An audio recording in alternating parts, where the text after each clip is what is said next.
오늘 본문 말씀을 통해서 즐거운 헌신이란 제목으로 하나님의 말씀 증거하겠습니다. 사실 즐겁다라고 하는 말과 헌신이라고 하는 말이 서로 어울리지가 않죠. 그런데 어울리지 않다라고 하는 것은 왜 어울리지 않냐? 헌신이라고 하는 것 자체가 우리에게 즐겁지 않기 때문이다라는 생각 때문입니다. 여러 가지 일에 섬겨야 되고 수고해야 되고 그러면 뭐가 고생인가 하면 우리 육체가 고생입니다. 우리의 몸이 고생하기 때문에 그러한 수고와 섬김은 그닥 즐겁지가 않다. 그러나 우리의 영으로 섬기면요, 우리의 마음을 다하고 정성을 다하여 우리의 마음으로 하나님을 섬기게 될 때는 그때는 그 헌신과 섬김이 기쁨과 즐거운 헌신이 될 수 있는 겁니다. 결국 이 즐거운 기쁨의 헌신이 되려면 우리가 육의 생각으로서가 아니라 영으로서 우리의 마음과 정성을 다하여 하나님을 섬길 수가 있어야 됩니다. 결국 여기서 말하는 즐거움이라고 하는 것은 좋은 일이 있어서 즐거움, 대단한 일이 있어서 기쁨, 그게 아니라 우리 믿음의 반응이라고 말할 수 있습니다. 그러면 이 우리의 섬김이 참으로 기쁘고 또 즐거운 헌신이 되기 위해 우리에게 어떠한 조건들이 필요하겠는가? 오늘 본문 말씀을 통해 살펴보도록 하겠습니다.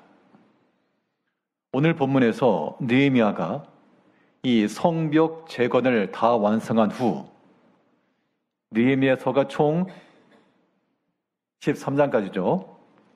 그 가운데서 그가 페르시아에서부터 돌아왔던 이야기들, 왕의 허락을 받고 멀리서 이동했던 것, 또 백성들의 마음을 감동을 주어 성벽 재건을 시작한 일, 그런데 외부의 시험도 있었고 내부의 시험도 있었고 이걸 다 이겨내고 완공을 했습니다. 그 이후에 이 율법의 영적 부흥과 율법 중심의 개혁이 일어났죠. 그 백성들이 스스로 다 수문 앞 광장에 모여 우리에게 율법을 들려주시오. 그랬을 때 학사 에스라가 그들에게 말씀을 전해주고 레위 사람들은 돌아다니면서 알게 하고 거기서 큰 회개와 금식이 있었고 통곡이 있었고 그 이후에 이제 예루살렘을 정비하여 공동체를 세워나가는 과정입니다. 그래서 앞에서는 예루살렘에 거주했던 지도자들, 또 10분지 1, 그 어려운 자리를 좀 맡아서 수고해줬던 사람들이 있었고, 이제 오늘은 이 봉헌식을 하고 있습니다. 오늘 27절을 보게 되면 예루살렘 성벽을 봉헌하게 되니 각처에서 레위 사람들을 찾아 예루살렘으로 데려다가 감사하며 노래하며 재금을 치며 비파와 수금을 타며 즐거이 봉헌식을 행하려 하며, 지금까지 수고했던 모든 것들을 하나님 앞에 즐겁고 기쁘게 드린다. 즐거운 봉헌식이죠. 이 즐거움의 헌신과 섬김이라고 하는 것이 있으려면 먼저 이 느헤미야가 무엇을 함께 동행했는가 하니 넘치는 감사와 찬송입니다. 우리의 모든 섬김도 마찬가지로요. 우리가 영으로 우리의 마음으로 하나님을 섬길 때 이것이 참된 기쁨과 즐거움의 섬김이 되려면 무엇이 있어야 되는가? 넘치는 감사와 찬송입니다. 오늘 본문에도 보니까 27절에 있는 것처럼 이 즐거운 봉헌식을 행하고자 할 때 사람들을 찾고 그들을 데려다가 감사하며 노래하며, 이 감사와 찬송이라고 하는 것이 제한적으로 억지로 했을 리가 없습니다. 그들 마음 가운데서부터 솟아나는 넘쳐나는 그런 기쁨과 감사가 그들에게 있었을 때 그들이 앞서 나갔기 때문에 그들이 주를 위해서 행하는 모든 일들이 조금도 수고스럽지 않고 오히려 기쁘고 어린아이서부터 노년 이르기까지 다 즐거워했다, 그렇게 말했죠. 우리 본문 43절에서 12장 43절을 보면 이 날에 무리가 큰 제사를 드리고 심히 즐거워하였으니 이는 하나님이 크게 즐거워하게 하셨습니다. 부녀와 어린아이도 즐거워하였으므로 예루살렘이 즐거워하는 소리가 멀리 들렸느니라. 봉헌식이라고 하는 하나의 형식적 제사로만 끝난 것이 아니고요. 여기에 부녀들과 어린아이들과 다 같이 하나 앞에 크게 기뻐하고, 크게 기뻐했다라고 하는 것이 넘치는 감사와 찬송이죠. 우리가 사실 하나 앞에서 감사하지 않는 사람은 없습니다. 감사하지 않을 건 없는데 우리에게서 이 감사가 이렇게 흘러넘치지 못하는 이유가 무엇인가?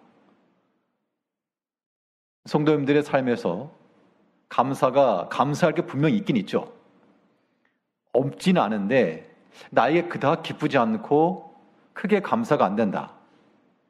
한번 생각해 보면 그냥 좀 싫은 것도 많고 짜증나는 것도 많고, 오늘 하루를 돌아봐도 여러 가지 일들 속에서 화도 나고 짜증도 나고 그닥 기쁘지도 않고 그닥 감사가 넘치지도 않은 것 같고, 그 이유가 무엇입니까? 기쁨과 감사가 넘치지 못하는 이유는 그 감사를 담는 우리 그릇들이 탐욕으로 인해서 크기 때문에 그렇습니다. 작은 그릇에 하나씩만 담아도 넘쳐날 건데 아주 욕심을 부려가지고 크게 벌려놓으니까 웬만해서는 감사치도 않은, 여지간해서는 감사의 마음도 생기지 않는 그런 일이 있다는 겁니다. 그런데요, 우리가 참으로 하나 앞에 크게 기뻐하고 넘치는 감사가 되려면 그 감사의 바구니를 좀 좁히셔야 돼요. 사실 우리가 개인적으로나 가정으로나 교회로나 국가적으로요, 때로 어떤 일들을 생각하면 참 너무 답답하고 해결책이 없고 근심이 되고 그런 게 많죠. 그럴 때 어떻게 감사가 되겠는가? 감사 안 됩니다. 왜냐하면 우리의 마음 그릇이라고 하는 것이 그런 세상의 문제로 인해서 넓혀졌기 때문에 그래요. 우리가 할 수 있는 일이 무엇인가? 우리가 할 수 있는 일은 하나님을 온전히 신뢰하고, 물론 사람이 할 수 있는 일을 다 해야 되겠으나 또 하나님께 온전히 맡기고 의탁하고, 그래서 우리가 어려움 중에라도 참 하나 앞에 감사의 말과 찬송의 노래를 낼 수 있다 그러면 그 사람은 좋은 믿음의 사람인 거죠. 아이들도요, 어떤 일을 어려움이 있거나 혹은 꾸준함이 들을 만한 그런 상황일 때 보통 우리들은 혼내죠. 그러지, 하지 말랬지, 이런 식으로. 왜 말을 안 들어, 이런 겁니다. 근데 이는 약간 이제 문화적 차이인 것 같아요. 흔히들 서구적 문화에서는 어떤 문제가 이루어졌을 때 우리 같으면 왜 그랬냐라고 말하지만, 그렇지 않은 경우는 괜찮냐 혹은 괜찮다, 그런 식으로 말한다 그러죠. 그러면 그런 자존감도 높아진다고 그럽니다. 우리가 하나 앞에서 우리 마음속에 염려와 근심이 많고 슬픔과 아픔이 커서 우리 가운데 기쁨도 없고 즐거움도 없고 찬송도 없는 그러한 삶이 되어서는 안 되겠습니다. 그러면 믿는 의미가 없잖아요. 하나님을 섬기는 것은 즐거운 신앙생활이 되어야 되는데 하나도 안 즐겁다. 이건 뭔가 문제가 있는 게 분명합니다. 그 문제를 어디서 찾을까? 당연히 자기 자신이 찾아야 되겠죠. 이제 우리의 모든 것을 다 맡기고 의탁하여 하나 앞에 감사로 먼저 나가는, 그래서 없으면 일단 감사부터 꺼내놓고 가는 겁니다. 넘친다라고 하는 게 나에게 다 없어도요, 있는 거 하나 그거 하나 꺼내놓고 그 감사가 내 앞서가게끔 우리가 그 뒤따라가면 되는 거잖아요. 오늘 본문에도 보게 되면 이 봉헌식을 행할 때 어떤 방식을 썼느냐. 자, 두 무리가 있어서 한쪽으로 가고 한쪽으로 가서 나중에 성전 앞에서 만나는 과정입니다. 이때 감사와 찬송하는 무리들을 앞세워 그들을 뒤따라갔다 그렇게 말하고죠. 우리 본문 31절을 보게 되면 이에 내가 유다의 방백들을 성벽 위에 오르게 하고 또 감사 찬송하는 자의 큰 무리를 둘러 나누어 성벽 위로 대오를 지어 가게 하였는데 한 무리는 오른쪽으로 분문을 향하여 가게 하니 지금 감사와 찬송하는 무리들을 나눠가지고 한쪽으로는 사람들로 하여금 가게 하는데 이때 감사 찬송하는 자들이 지금 나가고 있는 겁니다.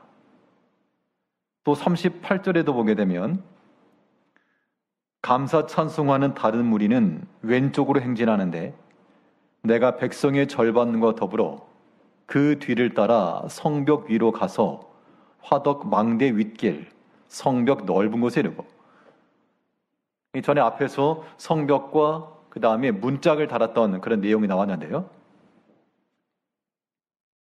이제 감사하는 무리들이 양쪽으로 서서 감사 찬송하는 사람들이 앞서서 지금 가고 있는 겁니다. 한번 상상을 한번 해보세요. 이 즐거운 봉헌식입니다. 하나님께서 이루신 것에 대한 감사의 마음을 들여서 그 예식을 행하는데 앞서가는 사람들 전부 다 하나 앞에 감사와 찬송의 노래를 하면서 지금 나가고 있는 거죠. 그 장면을 생각하면 참 대단한 광경이었을 것 같습니다. 만일 우리가 어디 뭐 도심을 지나가면 가끔씩 그 시위하는 사람들이 많고 뭐 그런데 그런 구호를 들어보면 다 이런 다툼과 싸움입니다. 그런데 만일 하나님을 찬송하고 감사하는 큰 목소리로 그 선두에 서서 나가는 그런 장면을 목격한다 그러면 참 마음이 벅찰 것 같고 하나님께서도 뿌듯해 하실 것 같습니다. 여기서 이 백성들은 이 감사 찬송하는 무리들을 앞세워 행진했다. 우리가 어떻게 할 것인가? 우리도 마찬가지로요. 우리 삶에, 내 삶에 있어서 내가 가용할 수 있는 모든 자원들, 모든 일들을 다 인격성을 부여해가지고 자, 너네도 감사와 찬송하면 먼저 나가거라. 우리의 생각이며 우리의 마음이며 우리의 모든 것들도 감사와 찬송으로 먼저 나가게 만들어 놓고 그 뒤를 따라가는 거죠. 이게 하나님 앞에서 즐거운 섬김, 즐거운 헌신이 되는 겁니다. 그래서 어떤 일이든지 감사로 행하는 자가 복이 있다 그랬죠. 그 감사를 앞세워 나가며 행할 때 하나님께서 기뻐하시고 영광을 얻으신다 그랬습니다. 우리가 잘 아는 말씀처럼 감사로 제사를 드리는 자가 나를 영화롭게 하나니. 우리가 오늘 이 시간도 하나 앞에 예배로 나왔는데 시간 되었기 때문에 나오실 수도 있고요. 그런데 그렇게 하는 거 말고 하나 앞에 감사하는 마음을 가지고 예배하는 자, 제사하는 자, 우리 자신을 드리는 자, 또 하루를 하나님이 지켜주고 또 말씀을 주시고 하나 앞에 엎드릴 수 있도록 기회 주시고 그런 감사의 마음을 가지고 예배를 드리는 자들은 하나님 영화롭게 하는 길인 겁니다. 또 감사함을 가지고 주의 일을 위해서 수고하고 봉사하는 자들은 주를 위해 쓰임받을 수 있는 그 영광이 얼마나 큰가. 그러니까 그런 믿음이 없는 사람들은 시간 낭비죠. 고생인 겁니다. 그러나 참 쓰임받을 수 있는 것에 감사의 마음을 가지고 행하는 사람들은 그게 복된 것이고 하나님께서 기뻐하신다 그랬습니다. 이제 우리 행하는 모든 삶에 있어서 참으로 기쁘고 즐거운 헌신이 되기 위해서는 감사와 찬송으로 그 감사가 앞서 나가도록 어떤 일이건 우리에게서부터 감사한 것을 먼저 꺼내놓고 일단 감사부터 하고 시작하는 겁니다. 그러면 웬만한 시험거리들도 좀 이게 완화가 될 수 있어요. 그렇지 않으면 뭐 다투는 것부터 시작하면, 아니 사람이 뭐 짜증부터 내고 보면, 성질부터 내고 보면 뭐 좋은 것도 안 좋은 거예요. 절대 그것으로는 우리 즐거운 믿음 생활이 될 수 없으므로 우리 심령과 우리 마음이 하나님을 닮은 자가 되어야 되니까 사람의 감정과 육체의 일들 좀 절제시키고 다운시키고, 그거 사람의 육체에 관한 것들이 그냥 가시처럼 불쑥 나오지 못하도록 좀 잘 막으시고, 언제나 낮은 마음으로 감사하면서, 그래도 감사하면서 나아가는, 감사로 행진하는 무리들이 뒤따라간 거예요. 내 앞에 감사거리가 보이지 않으면 좀 뒤로 오시고 하나 앞에 감사부터 하는 우리가 되어야 됩니다. 자, 감사와 함께 찬송도 함께 했다 그랬습니다. 자, 감사의 말과 찬송의 말이 서로 다르냐? 같은 건데요. 같은 거긴 하지만 감사한 것은 하나 앞에 감사하는 것이고, 찬송은 그 하나님을 높이는 것이고. 자, 여러 차례 말씀드렸지만 우리가 행할 수 있는 신앙의 행위들 가운데 가장 높은 단계의 신앙 행위는 바로 찬송입니다. 기도도 되고 성경 읽는 것도 되겠지만, 성경 읽는 거요? 그냥 읽을 수 있습니다. 누구라도. 믿지 않는 사람도 성경책을 볼 수 있어요. 내가 내 마음 감정 아무리 들쑥날쑥해도 그냥 읽을 수는 있습니다. 기도요? 할 수 있죠.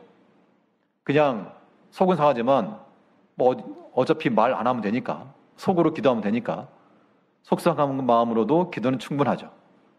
근데 찬송은 그렇지가 않아요. 찬송은 속상한 마음으로 찬송 안 나옵니다. 그렇게 할 수 있다 그러면 그 사람 좀 연기력이 뛰어난 거고, 내 마음, 찬송이라고 하는 것은 우리의 감정적인 부분을 건드리는 거기 때문에 내 마음 가운데 참으로 하나님을 노래할 마음이 우러나지 않으면, 물론 예배 형식 가운데 하는 것은 형식으로 하는 거겠지만 우리가 참으로 하나님 앞에 찬송하는 그 마음이라고 하는 것은 우리 영적으로 굉장히 깨어있는 상태인 겁니다. 결국 우리의 삶 가운데 하나 앞에 감사하는 것과 또 우리 입을 열어 하나님을 찬송하는 그 찬송들이 함께 나가는 것, 이거 참 중요합니다. 찬송한다 할 때는 하나님의 말씀 의지해서 찬송하는 거예요.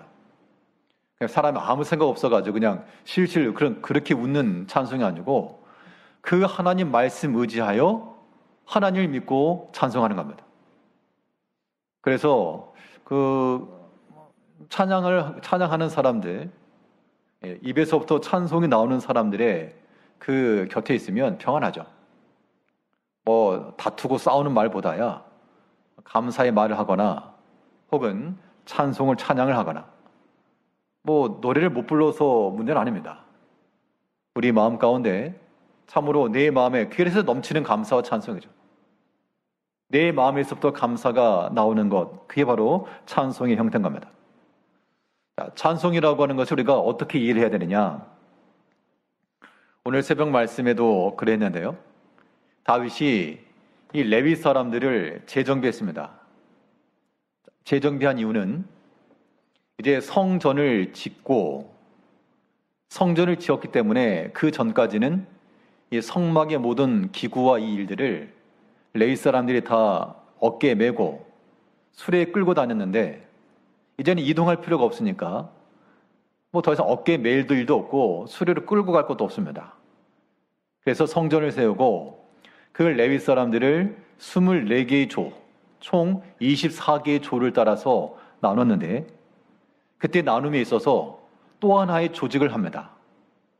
자, 군대를 조직함과도 같이 그 레위 사람들의 제사장 직분에서 성전의 일을 돌아볼 사람들을 조직을 했고, 또 하나님 앞에 찬송하는 사람들을 조직을 했습니다.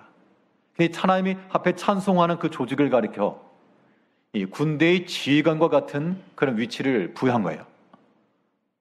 그래서 역대상에 나왔던 세 사람은 아삽, 여두둔, 헤만, 이 세 사람은 그들을 통해서 하나님을 찬송하는 그런 가문들이었는데, 그들을 가리켜 군대의 지휘관과도 같은 그러한 사람들이라. 군대의 지휘관이라는 게 뭐예요? 전투한다는 거예요. 전투한다는 거. 결국 찬송하는 사람들을 전투 위치에 배치했다라고 하는 것, 영적 싸움으로서의 찬송이 되는 겁니다. 한번 전쟁에도 엄청난 미사일 하나 떨어뜨리니까 판도가 기울어지고 전쟁이 끝나가는 겁니다. 우리 신앙의 삶에 있어서 판세를 바꾸고요, 모든 시험에 종지부를 찍을 수 있는 그러한 강력한 영적 자산, 그게 바로 찬송이라는 겁니다.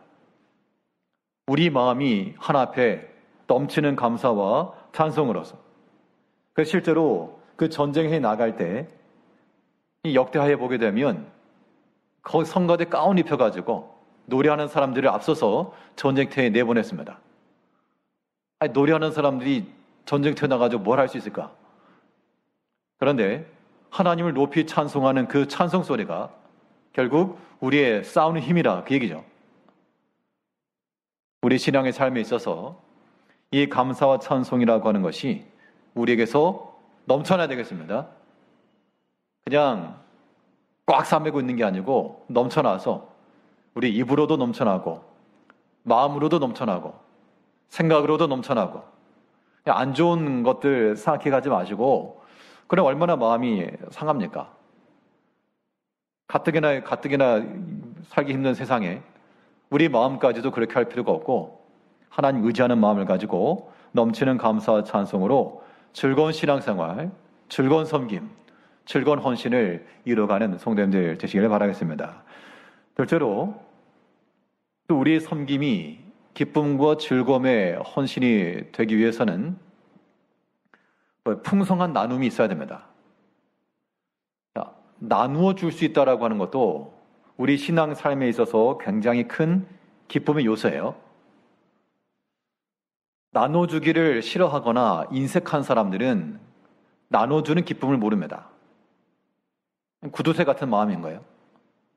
그런데 참으로 베푸는 것의 기쁨과 즐거움을 아는 자들은 그게 기쁜 겁니다.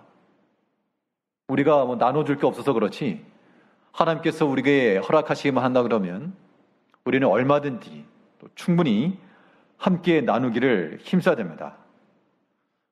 그럼 나누려면 뭘 해야 되죠? 나누려면 일단 내가 뭐를 가지고 있어야 되겠죠. 그러면 나눈다라고 하는 게 육의 것 이런 걸 나눈다라기보다도, 물론 때로는 그런 것도 나누겠지만 우리는 영의 것을 나누는 겁니다. 하나님 은혜를 나누는 거예요. 하나님께서 내게 베푸신 은혜를 그 은혜가 부족한 사람에게 나눠주는 겁니다. 말로서나 섬김으로써. 그것이 우리 가운데 즐거운 기쁨, 즐거운 헌신이 되는 거예요. 그러려면 먼저 받은 은혜를 크게 알아야 되겠죠. 내가 받은 은혜가 커야 그걸 가지고 나눠지겠죠. 하나님께서 우리에게 베푸신 은혜가 크다, 그 마음을 우리가 깨달을 때 어린 아이뿐만 아니라 부녀와 애들도 다 크게 즐거웠다 그랬죠.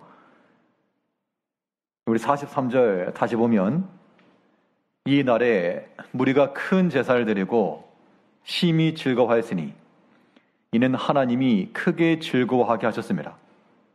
부녀와 어린아이들도 즐거워하였으므로 예루살렘이 즐거워하는 소리가 멀리 들렸느니라. 하나님께서 그들에게 주신 것 크게 즐거워하셨고, 결과적으로는 이 기쁨의 내용은 하나님께서 이 성벽을 이루셨다, 그 얘기입니다.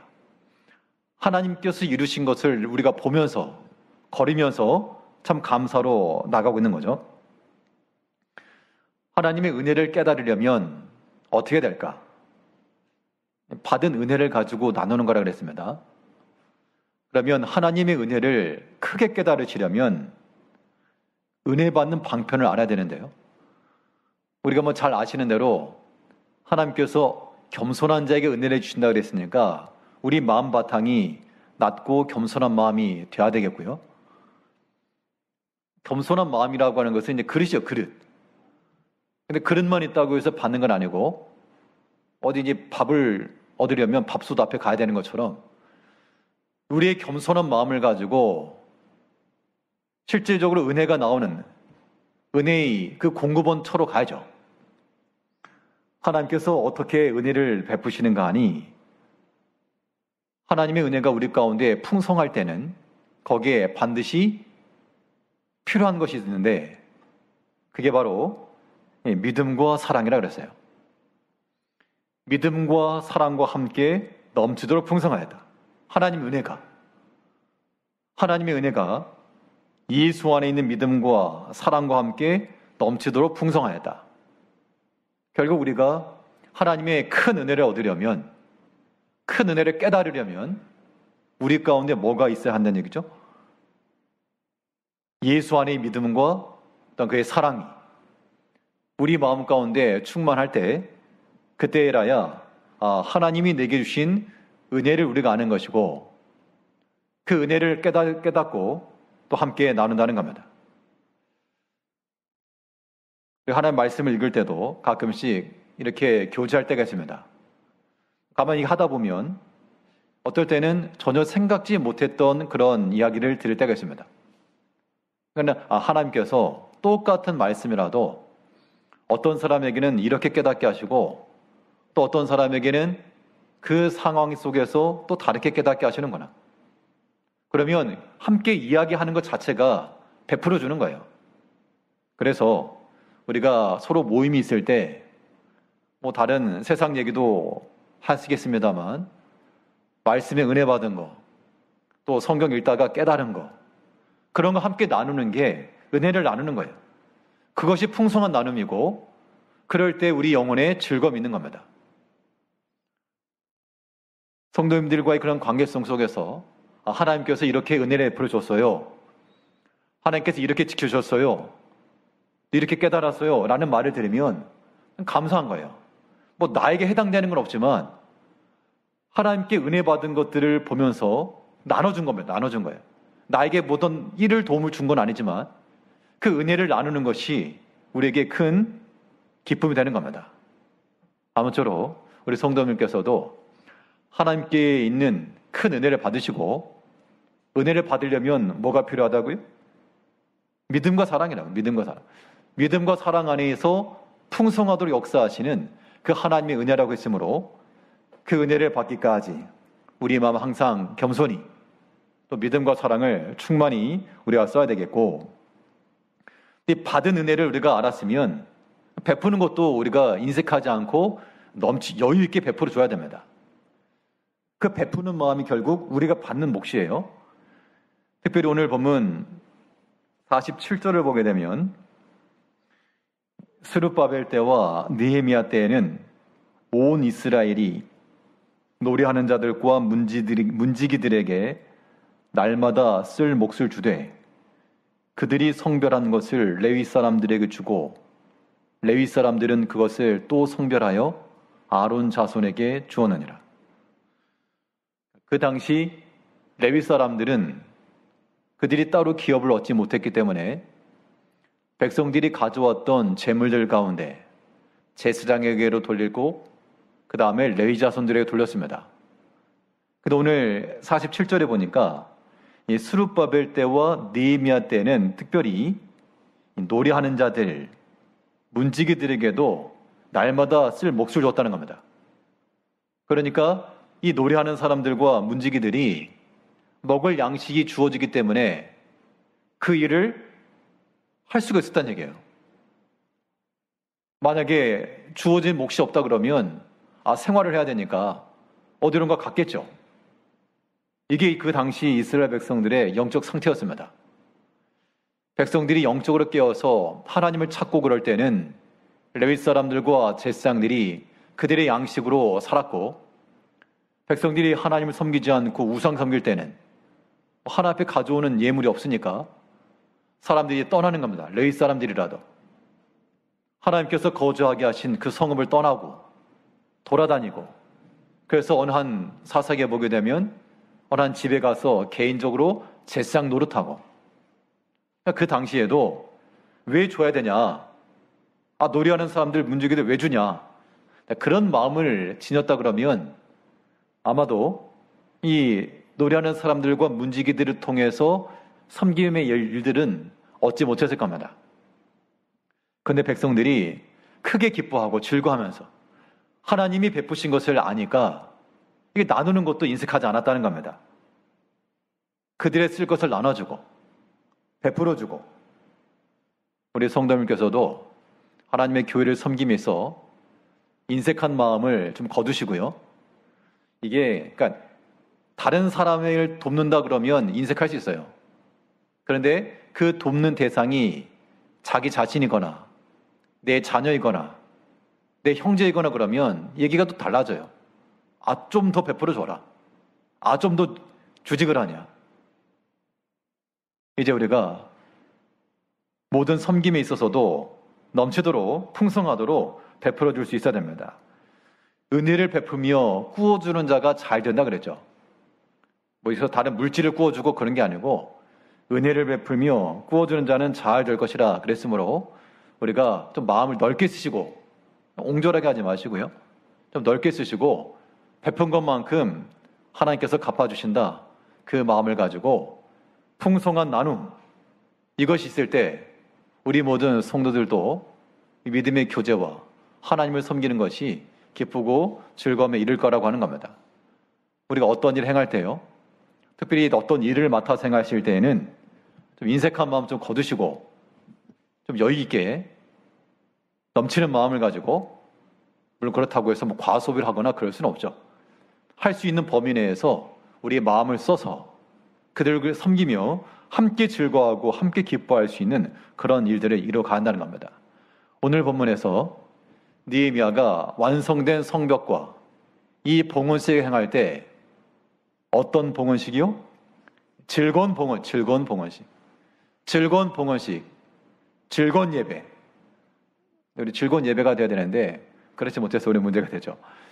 하나님을 섬기는 것이 즐거운 섬김과 헌신이 되려면 감사와 찬송하는 무리들이 앞서갔고요. 그 뒤를 따라가니까 기뻤던 것이고, 또한 넘치는 풍성한 나눔이 있었기 때문에, 하나님이 주신 것이 크기 때문에 또한 인색하지 않고 나눌 수 있다는 겁니다. 이런 마음을 가지고 주일에 힘쓰며 감사와 찬송으로 살아가시는 우리 모든 성도님들 되시기를 바라겠습니다. 기도하겠습니다.